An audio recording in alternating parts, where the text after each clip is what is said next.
бізде мысалы гормональный циклдың бұзылуы, яғни этекірім бұзылып келеді, аз келеді, месячныйым ауырып келеді, әртүрлі себеппен қыздар келіп жатады.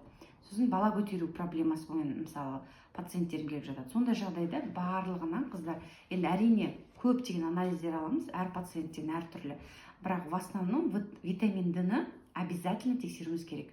Қанша пациент тексерем, қыздар, өте сирек жағдайда норма шығады. Білесіздер, витамин D-ның нормасы 30 пен 100-дің арасы. 30 ол уже үлкен жастағы, климакстағы апаларға норма болады, ал жас адамдарда 100-ге жақын болып тұру керек. Ну, хотя бы нормальный бала туу үшін, нормальный етекіріміз қалыпты жұмыс жасау үшін бізде 50-ден 60-тан жоғары болып тұру керек. Енді витамин D-ні біз көтеру үшін әртүрлі жерлерден, Айхер, Патоми, тағы басқа компаниялардан витамин D-ні алып ішеміз. Бірақ көбімізде өте проблема бар. Ал витамин D ол суда ерімейді, майда еритін витамин болғандықтан өте дұрыс жұмыс жасамайтын қыздарда витамин D сіңбейді. Қанша қымбат витамин D-ні ішіп жатса да, витамин D-ні көтере алмай әлек боламыз.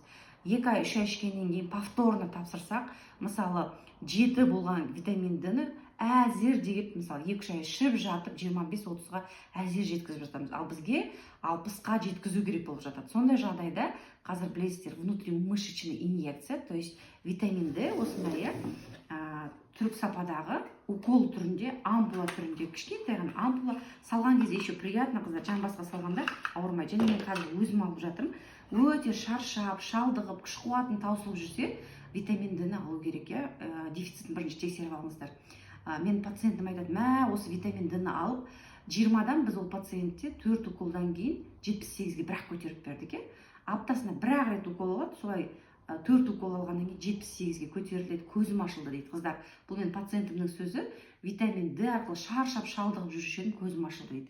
Солай өмірге құлшынысымыз артып, әдемі сұлу болып, жадырап жүру үшін біздің осындай витаминдеріміздің тапшылығы всегда орында болу керек. Ол қалпына келтіруіміз керек. Мына жерде тола болған қыздар уже аз ғана қалып жатыр, сондықтан тапсырыс беріп үлгеріңіздер, орындарыңызды броньдап қойыңыздар. Ссылка қойдым.